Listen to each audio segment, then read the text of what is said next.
Well, I like making food that tastes good, and I don't even mind making food that tastes bad. But if I had to choose, I think I'd pick the former. So if you want to know how to make it a little bit better, but maybe not quite as good as it maybe could be, I think that you should listen to what I'm talking about. And if you learn a little something from this, well, I hope it served a purpose, and hey, that's what we're here for.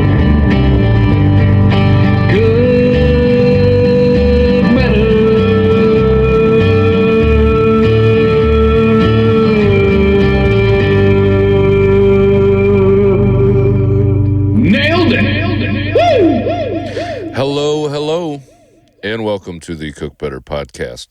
My name is Corey, and thank you for joining me today. Episode 19. It's been fun, I'm not going to lie, recording these episodes and getting into this. I talked about doing this podcast for a couple of years before, it kind of was out there anyway. I just threw it bouncing around and talking to different people about possibly doing it. And finally, I remember talking with somebody else who had a podcast going, and I was saying what I wanted to do or what I was going to do and blah, blah, blah. And they said, oh, where can I listen to it? I'm like, I haven't recorded it yet. Oh, okay. Kind of like, well, what are you doing? Get it going.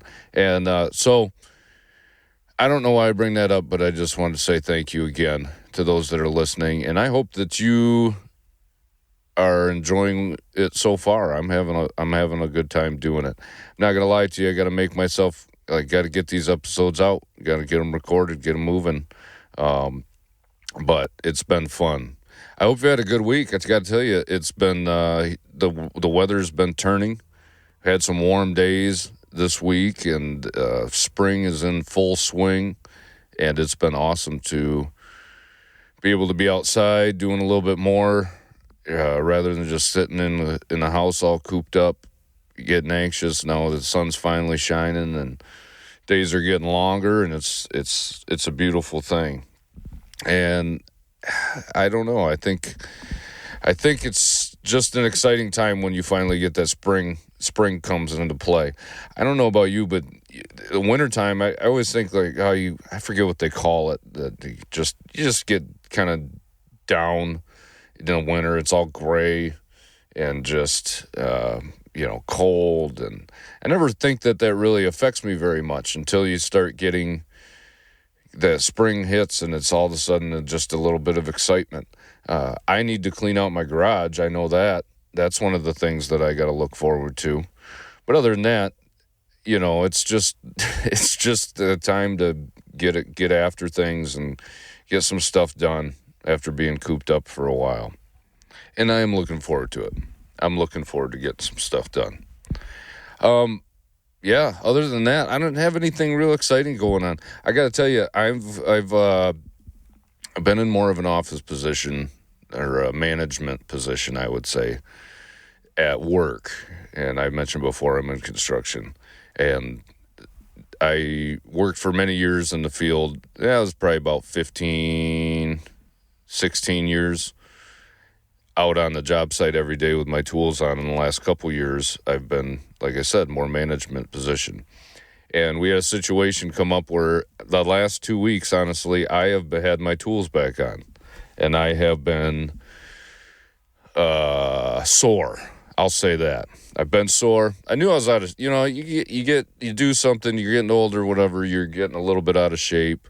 And it's that muscle memory that's not there after 2 years of not doing it every day. Even standing up constantly, which there's many people that might listen to this and oh, boo-hoo. But I got to tell you, I'm not used to it. And I've been finding out what muscles I have lost, basically, because shoulders and everything. But it's been great being getting to talk with some of the guys as more in the field, working side by side with them rather than just showing up on the job and the great bosses here or whatever. So it's been kind of nice to do that, get to know some of the guys a little bit better. And also, like I said, it's springtime. We've had some rain and things like that, but I've been up in a boom lift up in the air, and it's been kind of fun building some stuff and actually putting something together with my hands again instead of managing the guys that are doing that. So it's been a little bit of a difference or a change. It's what I did for many years, but now I'm not used to it, and I probably only got a couple more weeks of it. But you think you're still doing all right, and not that out of shape, is something like that'll remind you quick. That is for sure. But yeah, episode 19. Hey, I guess before we get into the deviled eggs that we'll discuss today, we got to take care of one other thing first. And now, ladies and gentlemen, if I can direct your attention to the meals from last week. Yes, the meals from last week. I don't know that this past week, that I did anything all that insane. Not going to lie to you. I don't know where I left off either. I think I need to start making a mark a little bit closer to on my list here. I just got a yellow notepad where I've been writing dinners down that I had last week. And again, if this is the first time you're listening to me talk or this podcast, I've just been going through the meals that I've made over the last week every week for the last 4 episodes at least, anyway. And that's just one to help me, because I think it's good to write down what you're making and just recognize routines and habits, I would say, and maybe also give somebody some ideas on what to make for dinner. If you're drawing a blank, that's what everybody's. I don't know what to make for dinner, and there's so many memes out there about waking up and having to decide what to make for dinner every day for the rest of your life, and how much of a pain that is. And it is true. It can be difficult to come up with something, and I think that's why a lot of times we just eat out. I don't want to make a decision on, it's bad enough trying to decide what you need to eat. Then you have to figure out all the groceries you have to buy in order to make that meal. And so I think that's a big part of why what can make it difficult. And it's just, forget it. I'm just going to order food. And then you do that a couple times, and then it starts to become a habit. And now we're not cooking. Now we're eating high sodium, high fat foods consistently. And then we wonder why our health is not necessarily what it could be or should be. And I'm not saying that my list here is the be all end all of good healthy eating either. But I made most of my stuff at home. And that's what I'd like to look back on, is how many times, and you got to be honest, right? We have to be honest with ourselves. Do we really get to how many times? And this is just dinner. You can get into it and start, writing down all of your meals, I think would be ideal. But I struggle enough with making sure that I'm actually just writing down my dinners. For me, discussed last episode, I get distracted easily. And so there are times when I think, I'll remember 2 days from now what I made, tonight. I don't need to write it down. I'll remember. And then I don't, right? So try to write it down. That's at least what I've been trying to do. I find it's an interesting exercise. And I don't have a lot of homework anymore as an adult. So this is kind of like homework. And it's really about the simplest thing to do. Write down what you eat. And then look at it. How many times did we go out for dinner? How many times did I have pizza or whatever? And so to start with that, let's get into it. I've got just a handful of days here. We got 1, 2, 3. Let me look at my paper. 4, 5, 6, 7. I think I might be missing another one this week, and maybe I got an extra day. I don't know. That's what happens when you don't write it down every time. But I know we did, I did some chicken bacon jalapeno wraps. I don't know if this was the tail end of last episode or not. Today I will, as I'm sitting here, I will mark the current day of where I left off. But these chicken bacon jalapeno wraps, really good. These are good cold or warm. It's more of a food prep type setup because I'll make a lot of them when I make a chicken wrap.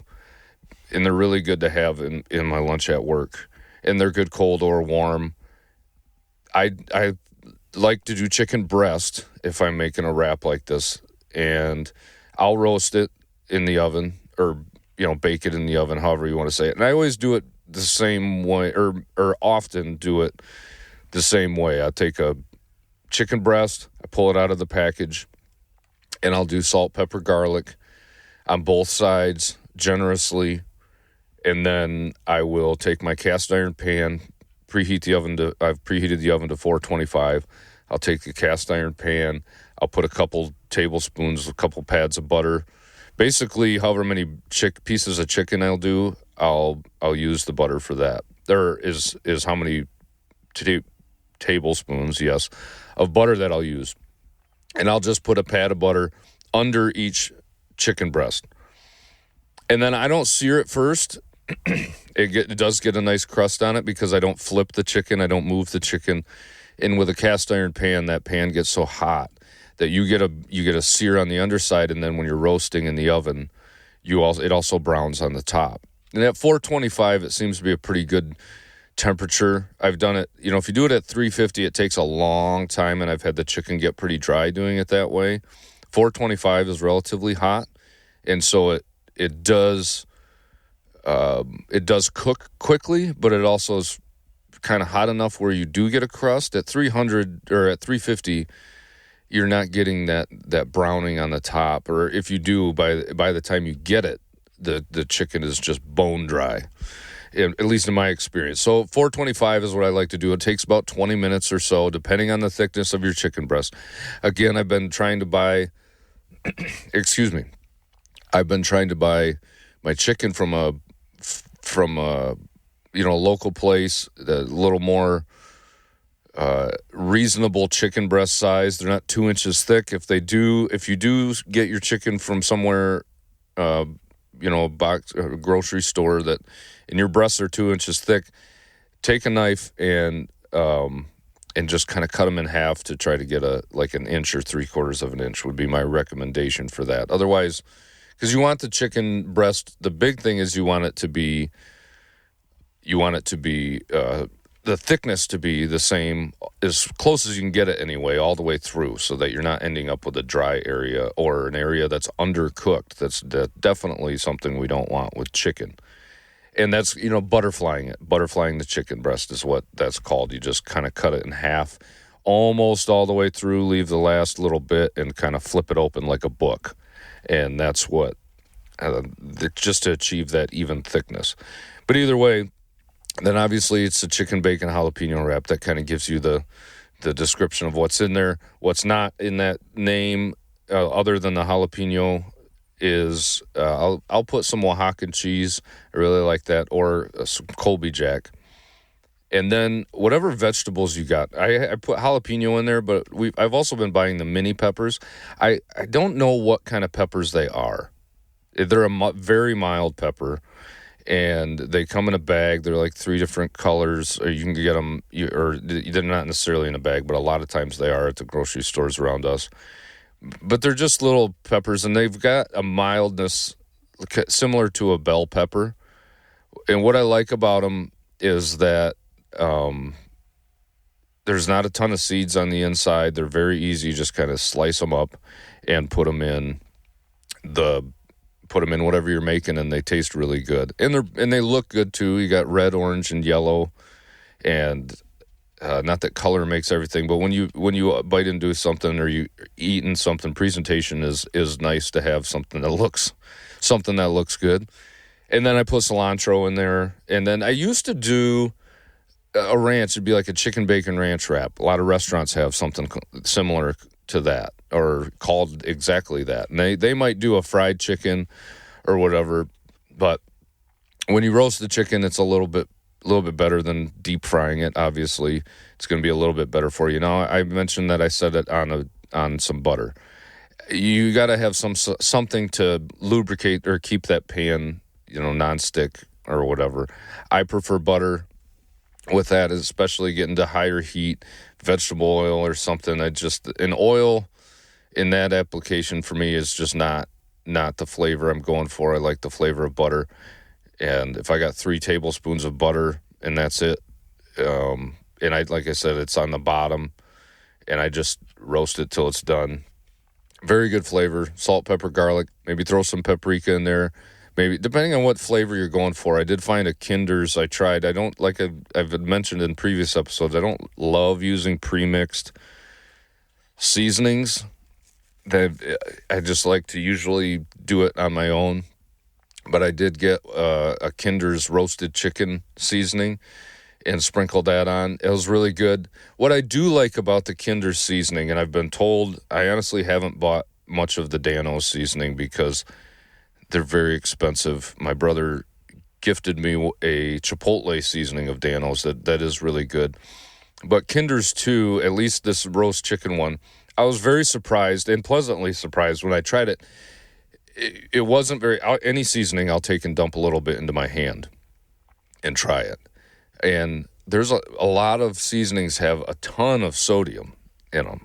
A lot of salt flavor, a lot of sodium. And the Kinder's one, this roasted chicken one, does not have much sodium. You get a lot of herb and a lot of spice and a lot of herb, very little sodium. And what that allows you to do is use more of the seasoning, because salt kind of awakens the seasoning. And even, we put water in our salt when we boil, or you should put water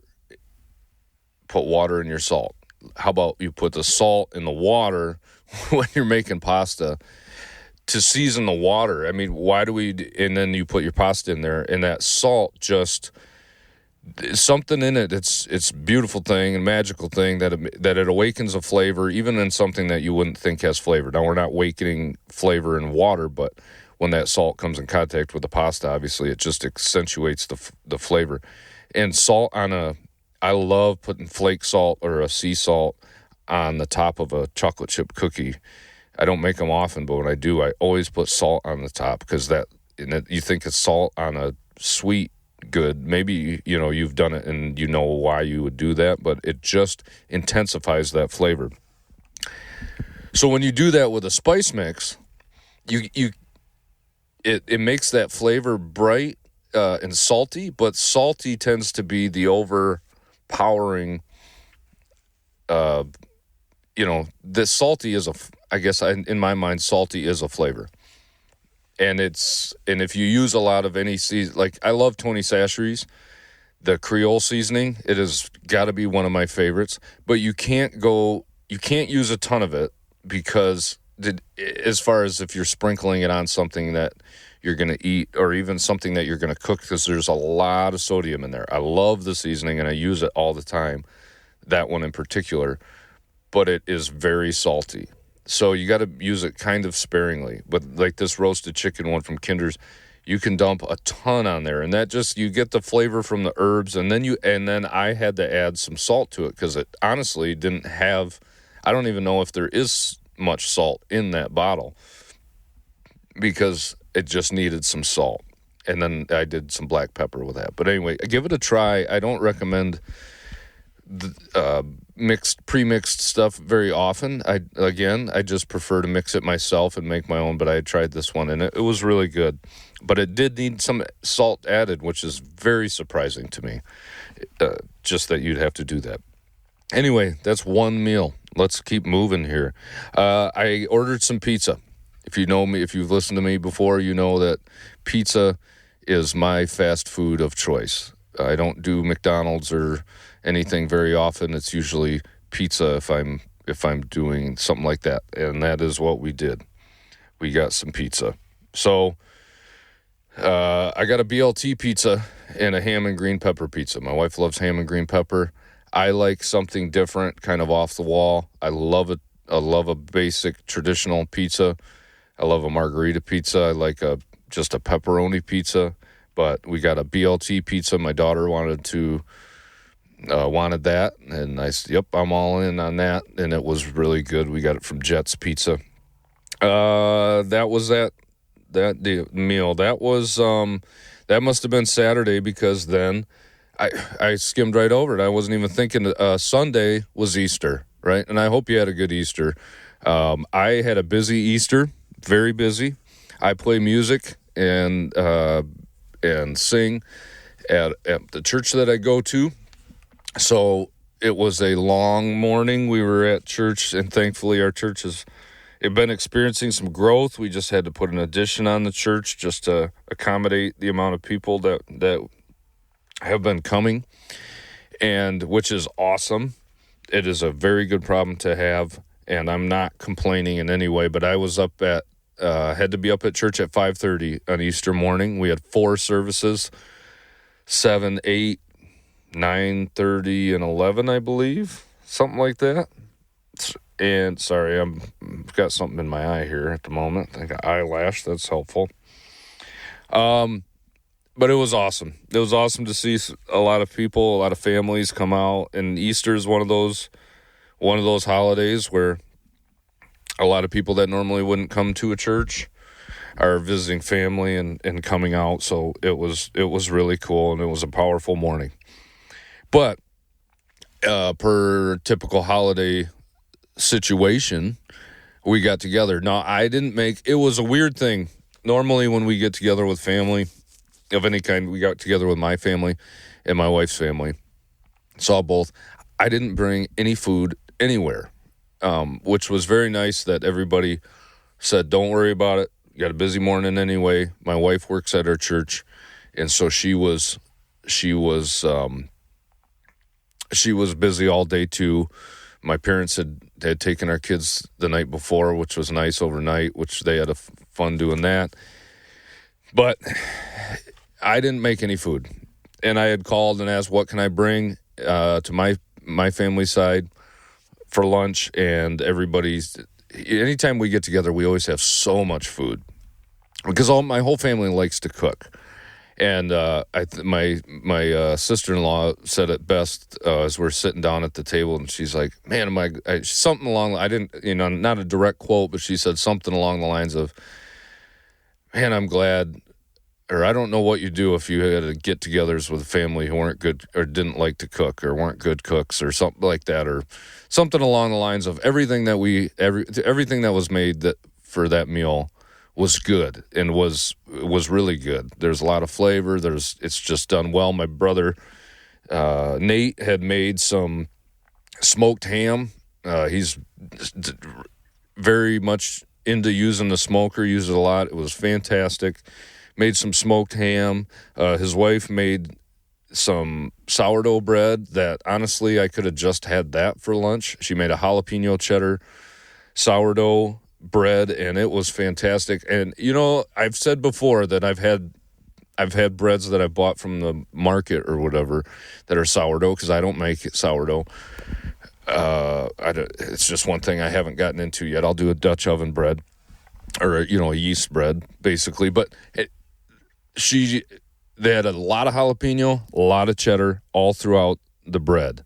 And that's what I'm looking for when I have bread. If it's a flavored bread, if you have like a rosemary, olive oil, rosemary, I forget, any flavored bread, make sure that that's all the way throughout the bread itself. Don't just have a little dusting of whatever flavor it might be on top.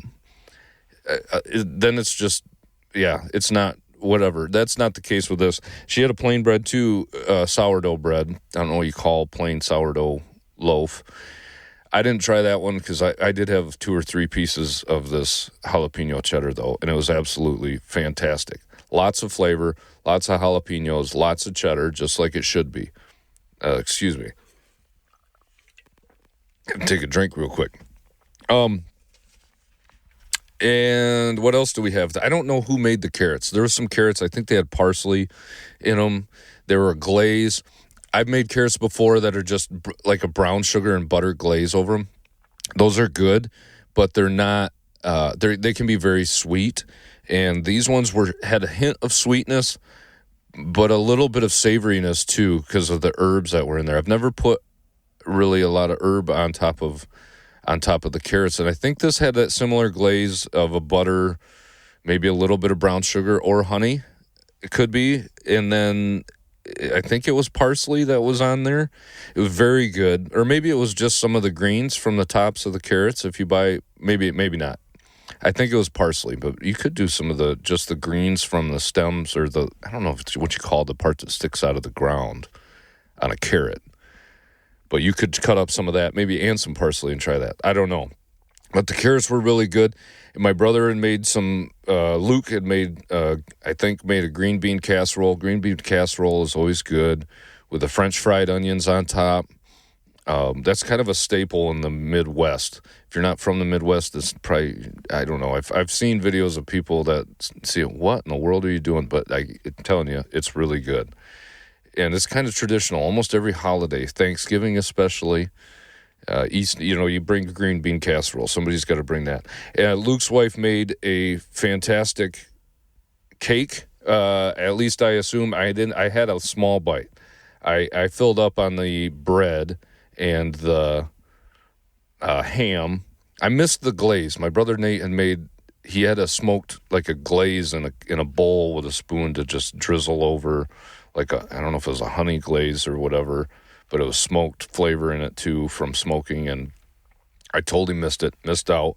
But the ham was really good, but the cake was really like a beautiful looking cake. It was Easter all the way. It was purple, had some chocolate shavings in it, a 2-layer vanilla cake, but then it had a purple frosting all the way around the top, and she had put the chocolate eggs kind of all the way around the bottom, decorating it. Really good. And then my sister had made some sweet potatoes with the marshmallow on top. My mom had made some. We had mashed potatoes and gravy. If you've never made gravy using ham's one of those things that I don't know. We have pork or a ham gravy that's really good, and I've never really made it, to be honest. I don't cook ham all that often. But having a ham gravy is very good. So that was Easter. And then we kind of ate, and we went to my in-laws after the main lunch. They had a bunch of food there too. I had a slice of a key lime cheesecake that was really good. Just good food all around. Anytime you get together with your family on holiday, it's just fun to try different things. But I got to move on here. I'm kind of going long in this last week. It was a busy last week.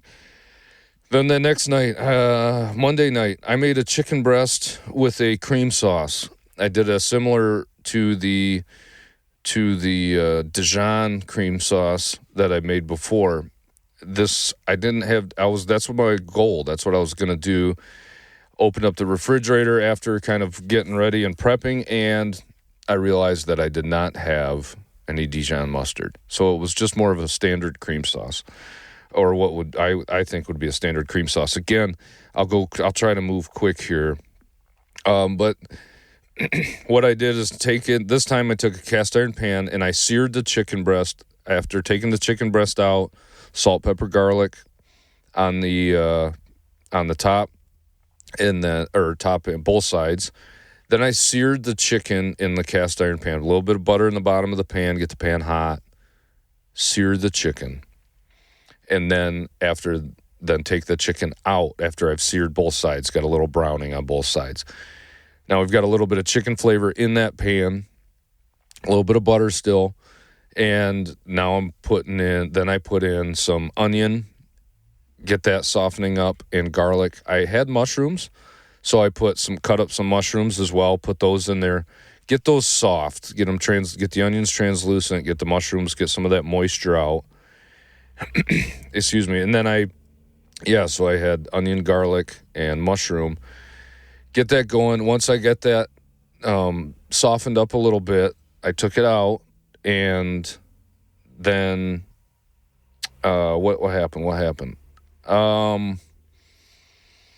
So we've got that flavor in there. I took some heavy cream, poured that in, mix it around, get that warm, and some the juice of one lemon. Cut a lemon in half, squeezed out the juice. A fair amount of juice. You could probably just do half a lemon in all honesty. I did a whole lemon. It wasn't a massive one, but a good size. It all depends on what you like for flavor. Again, I had some fresh lemon. You can zest a little bit. I didn't bother with it, to be honest. You could put a little bit of lemon zest in there too. That would be good. And then I, just kind of get that simmering a little bit. I drop the chicken breast back into the cream and then put it in the oven at 425 for about 15 minutes just to finish cooking. And that was absolutely fantastic. And then I had roasted broccoli and cauliflower along with that. So good. Next night, we had some leftovers. It was kind of a fend for yourself type of meal. Finished up any pizza that was left over. My wife, that didn't sound good to her. She made some scrambled eggs and had some of those peppers in it and toast. The next night, did some Southwest chicken thighs. Basically, I don't know what the Southwest part about it is, honestly. I made chicken thighs very similar to the roasting process I discussed before. This time I used, after about halfway through cooking, I threw a bunch of those mini peppers, whatever was left. I cut them up and threw them in the pan to roast for like the last 10 minutes in the pan. By then, the butter had fully melted, and some of the juice from the chicken was out, so it had just a little of that flavor getting infused. I had some asparagus that I'd like olive oil, salt, and pepper. That's it. I do those in a pan a lot.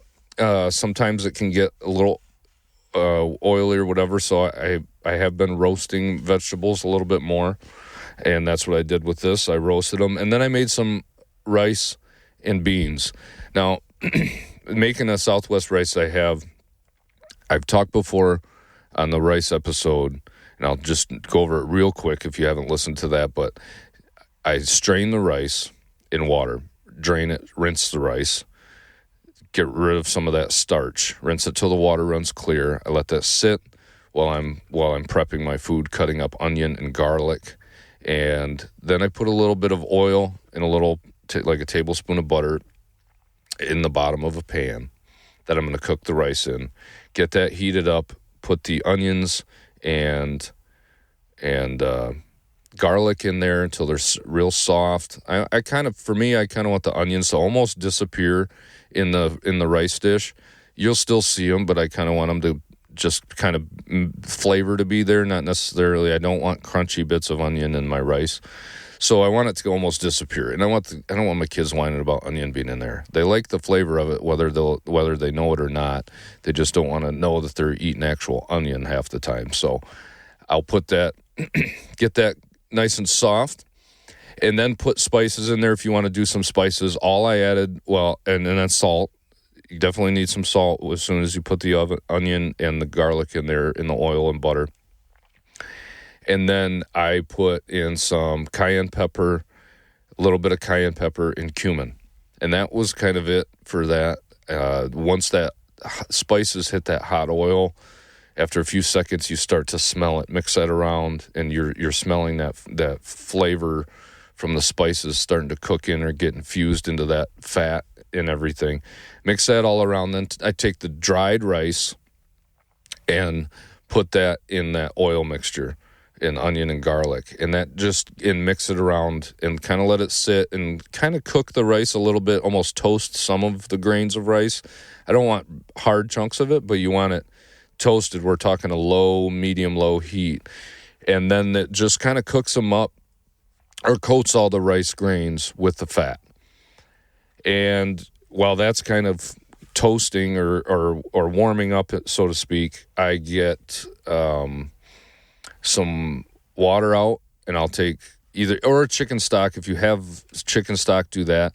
I had like a bouillon powder that I'll do. What if it's 2 cups of water for 1 cup of rice or whatever? I'll mix a little chicken bouillon in to make it like a chicken broth, and then take tomato paste, like 2 tablespoons of tomato paste, and whisk that together. Almost like a Spanish rice, and then use that liquid once it's all toasted or warmed up and all the rice is coated with that fat. Then I pour in that liquid with that tomato paste kind of in the chicken stock or broth.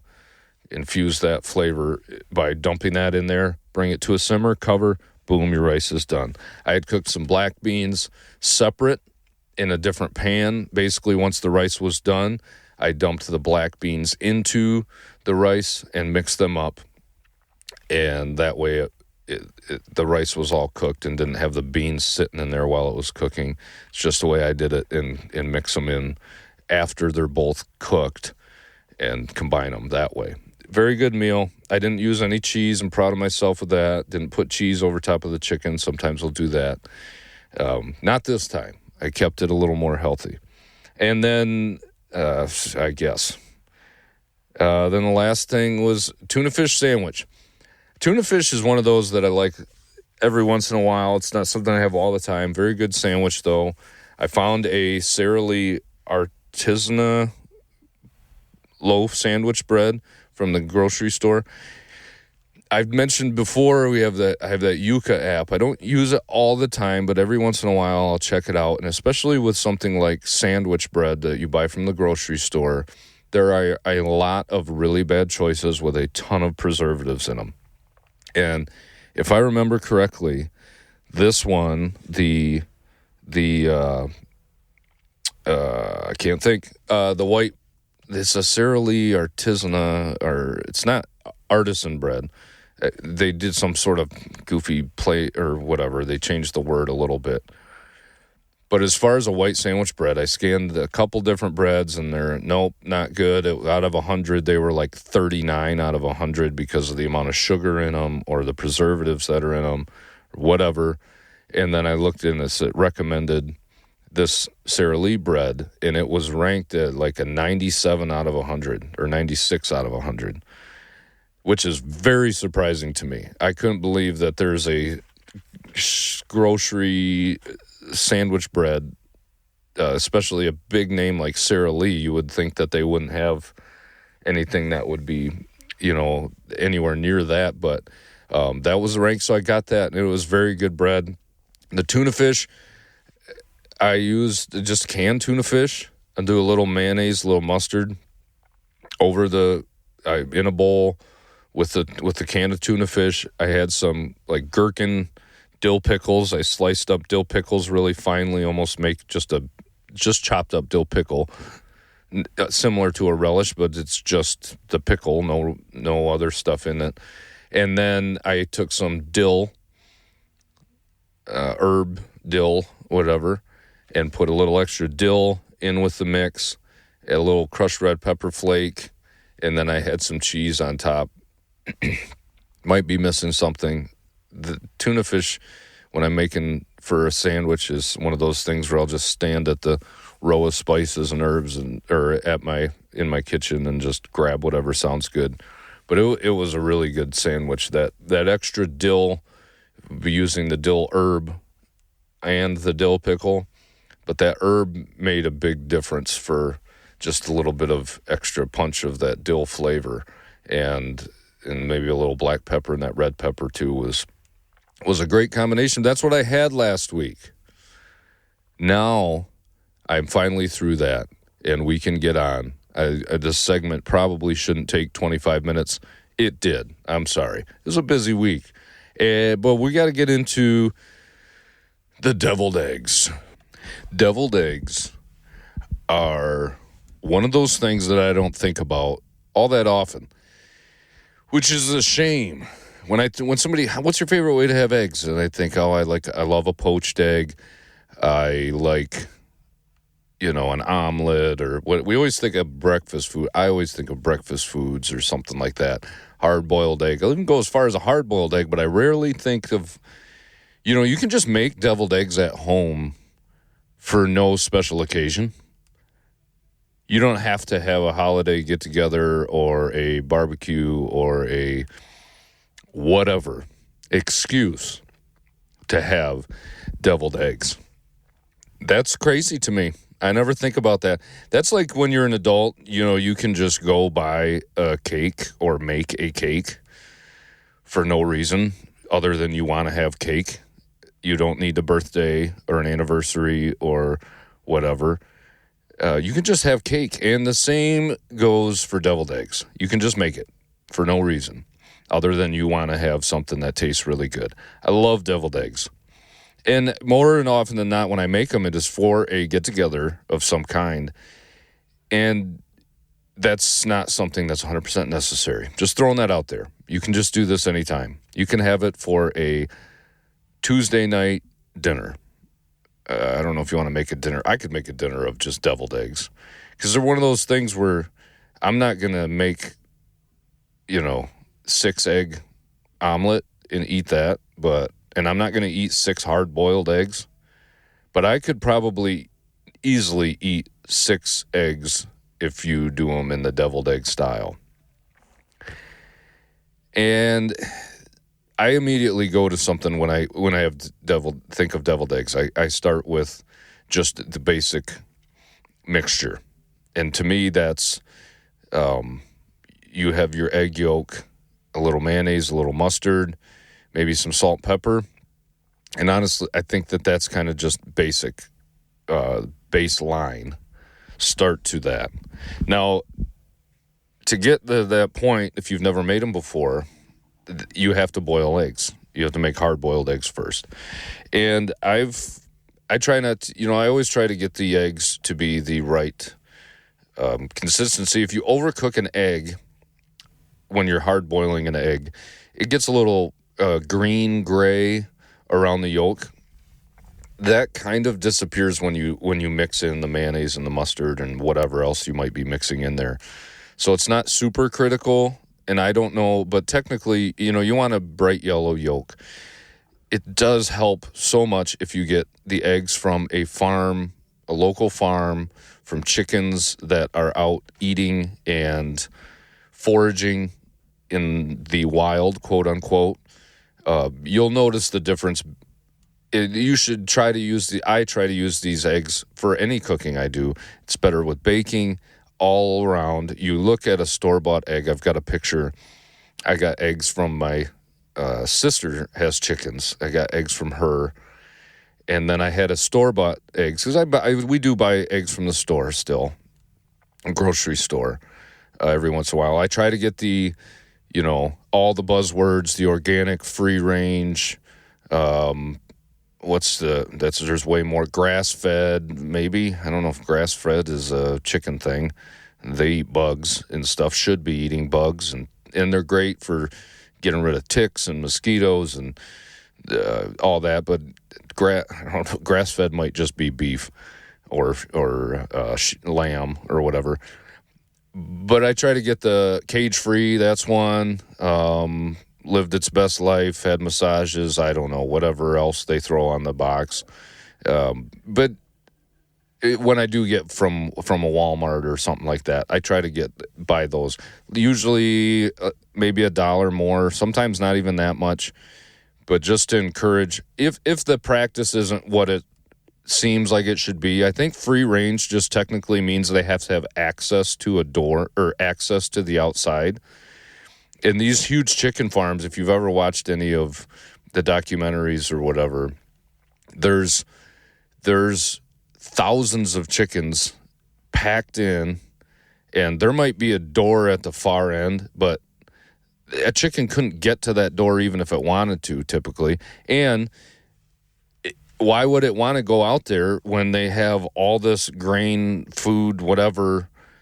That's not where their normal food is. They're born and it's so quick, the turnaround for a chicken, that why would they just don't even know that there's better things out there, and they can't get at it half the time, even if they wanted to.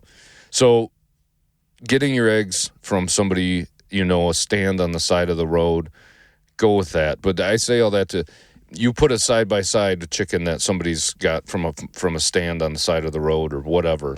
Maybe you're not in an area where people have stands on the side of the road, but maybe you've got chickens, and then you get almost an orange, dang near red yolk, a deep orange, and the stuff that the eggs that you get from the grocery store, you crack one of those open. I've got a side-by-side picture, and it's like a pale yellow from the grocery one, even though it's supposedly free range, cage free, organic, all the stuff. And it's just a pale yellow yolk, and you get the real natural free range chickens that are eating everything they can find and scavenging and foraging. It's just a deep orange. Anyway, you boil your eggs. I always have to look it up. I don't do boiled eggs enough. I do them quite often, way more than should require me to look up how long to boil every time. I don't have it open here, but I'm pretty sure you bring the water to a boil and then kind of turn the water down, just set the eggs in there and let that go for about 10 minutes covered, and then take them out, and they should be boiled. It's very hit or miss. I've salted the water sometimes, and then after you take the eggs out, I want the cooking to stop, so I'll run cold water or drop them in an ice bath. And then if they're good eggs and they're not old, haven't been sitting in a truck getting delivered from across the country and all that, the shell should come off pretty decent. If they're old eggs and not that great, then you're going to be fighting and peeling and getting frustrated. But we need to take that hard-boiled egg regardless, get the shell off, and once the shell is off, just slice them in half the long way, and then take the yolk out. The yolk goes in a bowl. The egg whites go on a tray or a plate or whatever, getting ready to be filled. And then, like I said, your basic ones will get mayonnaise, mustard, some salt, maybe some pepper. If you're doing that, I like just a little bit of a twist. A little celery seed will give it's got a bitterness and just a flavor that works really well that you can throw in there, even if you're just doing that. A lot of people will put paprika on the top once they get the mixture in. That's just for a little bit of color. Paprika is just bell pepper, and there's not a lot of flavor there. There's not really any spice or any real distinct flavor, but it adds a color to it. Looks good. It's very typical for people to put paprika on there. Growing up, my mom would do a lot of, she would have the basic one, and then she would have a green olives chopped up pretty fine, and she'd have one tray that had green olives in, and one tray that were just no green olives, basically. And that green olive, if you've never tried that, I'd recommend trying it. It just adds this saltiness, that brine or that juice. The olives obviously are salty, and they taste really. That's kind of my favorite way of making it. In more of a simple way like that. That just an added layer of flavor that goes really well. You have the creaminess of the egg yolk in the mayonnaise, and then you get the flavor of that green olive, that just brightness, kind of an acid. I don't know if it's acidic. Definitely salty, but it just works really well together. I've also had some where people use sweet relish, throw a little bit of sweet relish, or cut up some like sweet pickles and basically make a relish and do it that way. That's really good too. Just any way to contrast some flavors or to add different flavors. That's what, a great dish has, complex flavors, and all that means is multiple flavors, and you've got, or textures even. You got your fattiness or salty, or you get a little bit of sweet and creamy, and you get your, maybe a little bit of bitter is good, sweet, whatever. Spicy, I think, is a thing that is very important in some. And there's just so many different things you can do, though, to achieve that. And that's kind of what I wanted to talk about. There's a few different ways of making a deviled egg that do involve more work. Takes a little bit longer. It's not quite as fast, but it tastes really good. And I would recommend giving a couple of these a try. And that is, I'll just start off by saying one of them is a carbonara deviled egg. If you know anything about carbonara, then you can kind of envision some of the flavors that are involved in that. I've made a Nashville, I'm sorry, that's one I want to try, but I'll get to that Bloody Mary deviled eggs. Those were really good. Made those for an appetizer for a Christmas get together, I think. And then otherwise, I've used like jalapenos. And I started to say, I haven't made these yet, but I know that they would be good, is a Nashville hot chicken deviled egg. So, yeah, there's lots of things that you can do with deviled eggs just to add a different element and add a little bit of intrigue and just to mix it up and they look really good too. They look good on a plate, and if they taste good and look good, that's, the goal. We don't want something to look good and not taste good, right? But it's in another way, like the chicken, its meat itself, an egg is almost a blank canvas, ready to be filled with different flavors. Now, the one that I really like that I've made most recently is that carbonara deviled eggs. This one it just looks really good. And more important than that, it tastes really good. And it's really not that complicated to make. This one has not that many ingredients in it, in addition to the original mixture. It's just, this is one, though, that if you have fresh ingredients, or the better your ingredients that you incorporate, the eggs obviously are really important, but the cheese as well. So you're going to have Parmesan cheese. You get a block of it. Definitely need a block of it that you can shred. And then some fresh basil and bacon or prosciutto if you've got it. But I've used bacon, and that works just fine. I know if you're having a carbonara, prosciutto would be, not prosciutto, pancetta. Sorry. Pancetta is the way to go with a carbonara, more traditional. And then some cracked black pepper.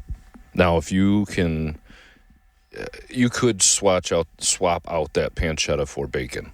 And I've done that. I did make it with a pancetta one time, and then I made it with bacon the next time. They're very similar in flavor. I think the pancetta is a little bit more meaty, a little less salty, but they are good and interchangeable in my opinion anyway. But you're just going to make that mixture like you did for regular deviled eggs. That mayonnaise and a little bit of mustard. And then I would shred up some of that Parmesan or grate some of it. Get a good Parmesan and then mix that in as well. And you can get the whatever consistency you want. And then do some fresh cracked black pepper in with that too. We want some of that black pepper to come through and do a decent amount of black pepper. Mix that all up. And it's important. I just use the back of a fork to mix mine. But you do want to whip it pretty smooth. And then I put it in, if you don't have a piping bag and a tip, if you've got some sort of a star tip or something like that, and a piping bag, that works awesome. If you don't, you can just use, if you have the tip and lost the bags like I did, then you can use a Ziploc bag as a substitute. And even if you don't have a star tip or something like that, just cutting a small hole in the corner of a Ziploc bag and piping it in, you can still kind of get a rounded shape to it and pipe it in. It's just so much easier and less messy than grabbing a spoonful and just smearing it into the egg or into the egg white. But regardless of how you do it, we need to get some of that mixture now into the egg white. So do that however it works for you. And I know you're probably thinking, well, how's that going to taste like a carbonara? And that helps with the little bit of Parmesan and the I'm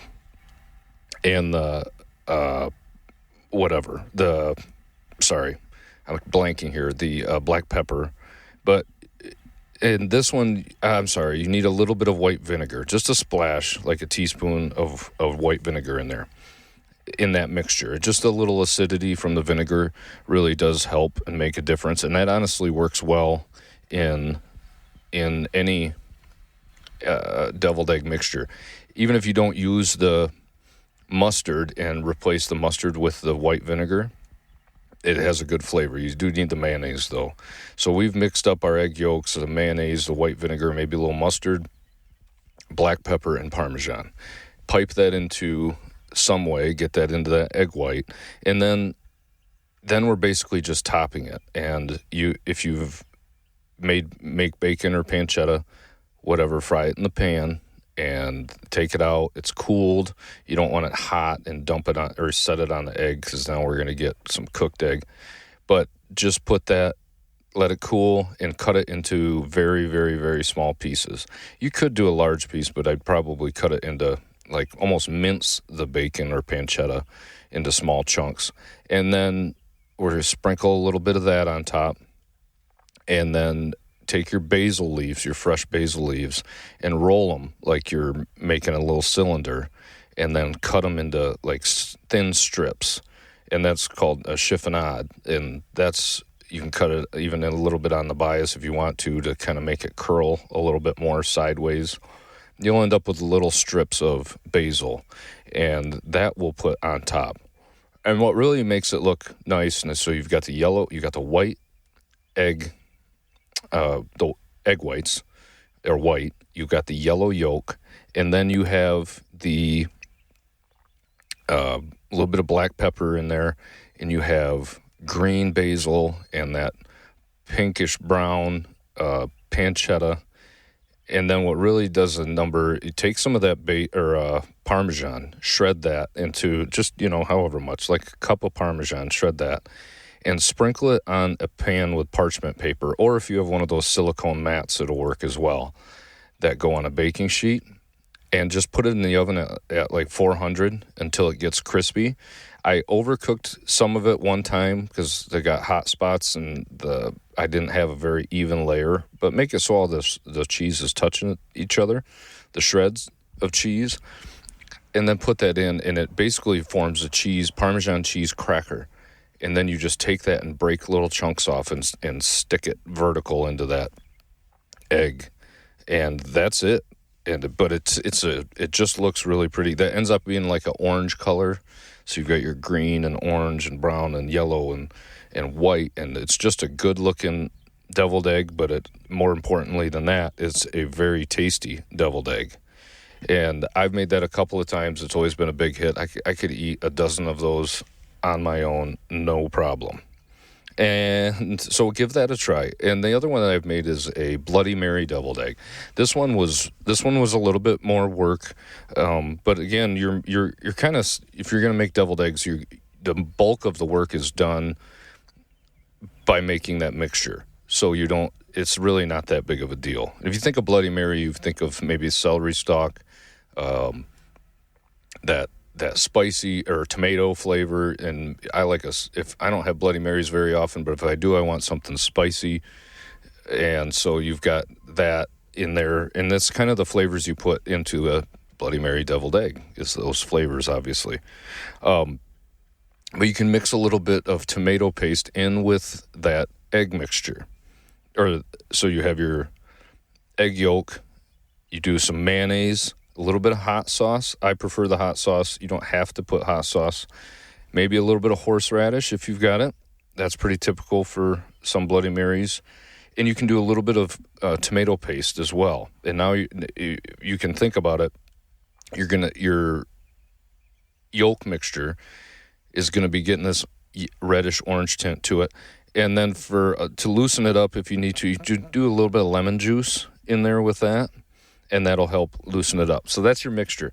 Before you pipe your mixture into the egg white, take the egg white and having sprinkled, you need Old Bay seasoning for this. Sprinkle Old Bay seasoning on a plate, and then turn that egg white upside down and just set it on that Old Bay seasoning. Flip it over. Now you've got like the Old Bay seasoning completely around the perimeter of that egg white.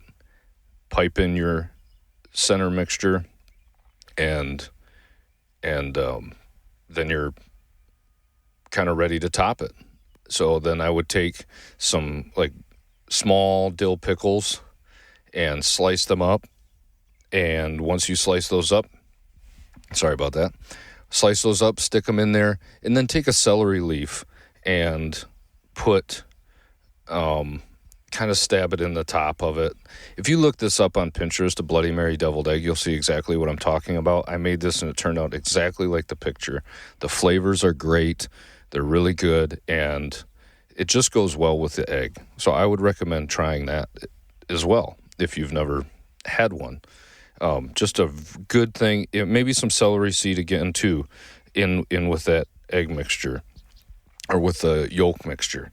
There's just so many ways you can do it, and I would recommend trying that. The carbonara, I think, is my favorite. The Bloody Mary, I like a lot because I like something with a lot of flavor. You get a little hot sauce and tomato paste in that egg yolk mixture, and then you've got the whole egg white sitting in Old Bay seasoning. Obviously, that is quite a bit of flavor. It's just like a punch in the mouth in a good way. And so I would recommend giving that a try. And that carbonara one is just the flavors just go so well. The Parmesan with the egg. And yeah, so that's kind of what I do for, I want to try another one. I just saw a recipe for a Nashville hot chicken. I'd love to try that. I think that's going to be my next one. There's just so many flavors that you can incorporate. And I haven't really looked into that Nashville hot chicken one, but I mean, it seems like it's going to go well, right? You got spice and with the egg and all that. So anyway, that's just kind of a couple of the different ways I've done deviled eggs. I like it bare bones, original. I like it with the green olives. I like it with some sweet relish. It's just so many different options out there. And so I think that if you, just get creative with it. And that's kind of the way why I like cooking, because we can take something that everybody's had 1,000 times. Everybody's had deviled eggs, and they've always been the basic mixture with a little paprika sprinkled over the top. That tastes good. There's a reason why a lot of people do it, but you can elevate it just a little bit by adding just a few minor ingredients and get creative with it. I mean, you could do like a chorizo, maybe like more of like a Mexican style deviled egg. I mean, I don't know if it's a style, but dig into the Mexican cuisine a little bit. Do some chorizo and I don't know, maybe some of that Oaxacan cheese would be good, just to break off a chunk of that on there. And then you could put cilantro on there. I might have to try that. Some sort of Greek thing. You'd use a Kalamata olive, maybe try to get more of a tzatziki flavor in there, some fresh dill mixed in. I don't know, just think of any cuisine and try to mimic the flavors and make something cool. I don't know, maybe try something. Let me know what you tried. I will read I enjoy reading comments, and some of them are, it's very interesting to me to check out what you guys are saying and what you do in your kitchen. I got a text or a comment on the breakfast sandwiches, one from Kathy, that she said, my niece, when she was a preteen and teenager, used to beg her mom to let her stay at my house so she could have a bonfire. And the next morning, she always wanted bacon, egg over easy, and cheese on a toasted buttered onion bagel. And it was a tradition. And then Kathy also goes on to say that she likes French toast and melted cheese on it, like a grilled cheese. I've never tried that. It sounds absolutely fantastic. I love the onion bagel with a breakfast sandwich on that. Obviously, then you get the flavor of the onion bagel that's just going to add to it. But I've never heard of doing a French toast with cheese on it, like kind of like a grilled cheese. I'm definitely going to have to try that. I got so that was just kind of one of the last few comments I got, but awesome. I'm glad to hear it and glad to hear what you guys are cooking out there. So please keep the comments coming, and I will read some of them, and I enjoy just hearing what you're cooking. I appreciate you listening. I appreciate if you would like and follow if you have not already on whatever app you're using, and it's just helps me a lot, and I can't thank you enough for listening. I will talk to you next time. Bye.